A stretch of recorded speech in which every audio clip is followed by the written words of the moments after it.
thanks for coming out today for our rally, Education, Not Indoctrination. We have a lot of amazing speakers here today, and our first speaker is Jane Donnelly, and she's from Atheist Ireland, and they've done some great work in this area. Hi.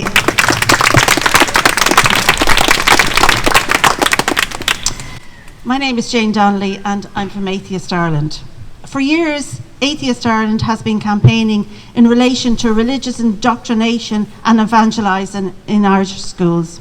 We have met with the Department of Education and the National Council for Curriculum and Assessment. Over the years, we have always got more complaints from parents and students about religion in schools than we ever did about access to schools and the so-called baptism barrier. The issues regarding religions in schools concern the opt-out from religion classes and religious ceremonies, and also the general religious influence of the schools. It doesn't matter whether it's a denominational school or an ETB school. Various ETB schools operate with a Catholic ethos and are simply no different from denominational schools. At primary level, students that opt out are left sitting at the back of the class. They are regularly brought to religious ceremonies. Some children come home from school reciting prayers.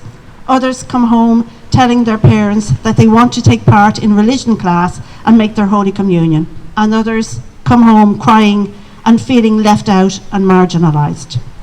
The state curriculum at second level also has a religion course. Students are forced into this course. Instead of religious bodies indoctrinating in schools, we now have the state doing it on their behalf. The Catholic Church knows that they can't keep control of the situation, whereby an increasing number of parents want to opt out their children. So instead of the Catholic Church indoctrinating, they have managed to influence the education system in such a way that the state is now doing it for them. One of the main aims of the second level curriculum course on religion is to contribute to the moral and spiritual education of all children through religion. It only acknowledges the non-religious interpretation of life. The National Council for Curriculum and Assessment, who developed the course, claims that it is for all religions and none. This means that the state has taken a position whereby it is contributing to the moral education of children from secular families through religion. That is indoctrination and a breach of human rights. In 2016, Atheist Ireland got records under FOI from the National Council for Curriculum and Assessment. These FOI records show clearly that the state religious education course was not objective.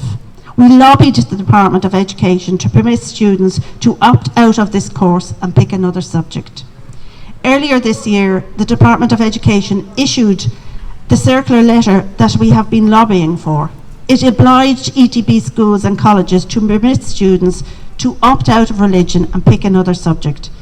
It is something that Atheist Ireland has been campaigning for years. It was a small change, just a very small change, in an education system dominated by religion. The Teachers Union of Ireland, the ETBI, which is the umbrella body for the ETBs, religion teachers, the Catholic bishops, and the National Council for Curriculum and Assessment all lobbied the Department of Education for the circular letter to be rescinded. Atheist Ireland was the only organisation that welcomed the circular letter.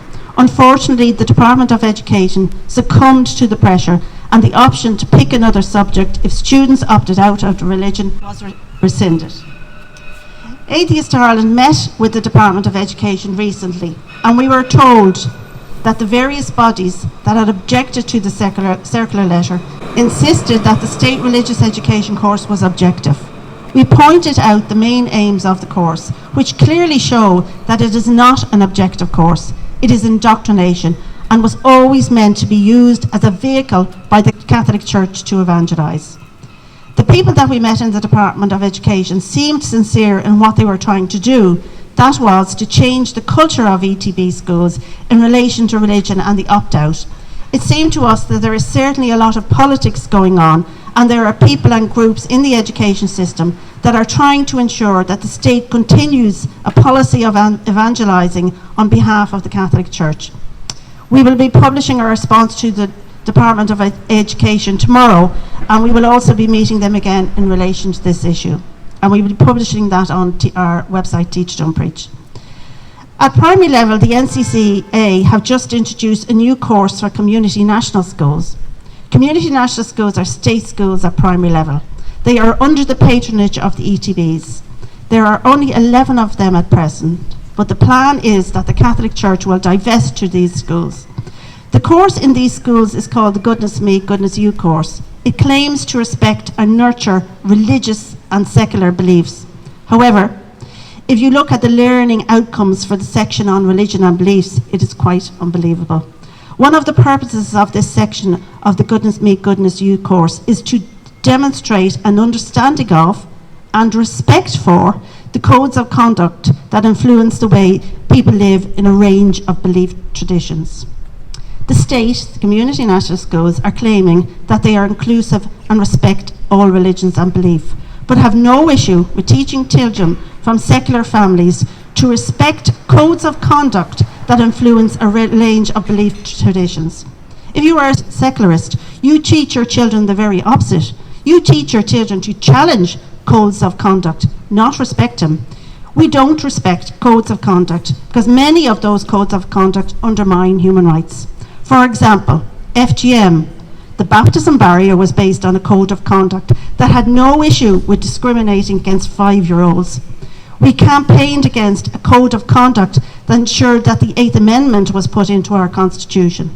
The 8th Amendment was driven by the Catholic Church and reflected their code of conduct. The UN Rapporteur on Freedom of Religion and Belief has pointed out the enormous number of reservations to the International Covenant on the Elimination of Discrimination Against Women that are based on religion. Why on earth would we teach our children to respect codes of conduct that actively undermine human rights?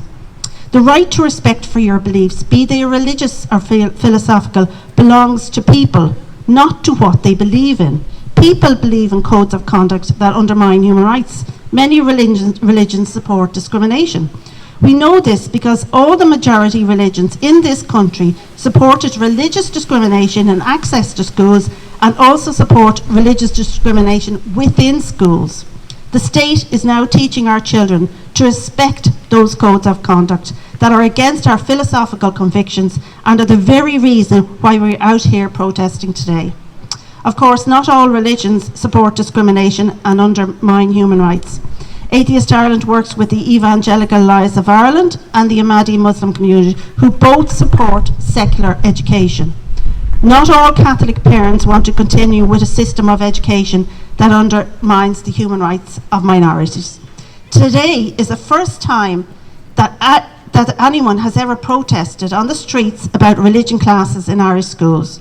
This can only mean that a change is coming and that we need to get behind that change and push it forward. Thank you for coming today.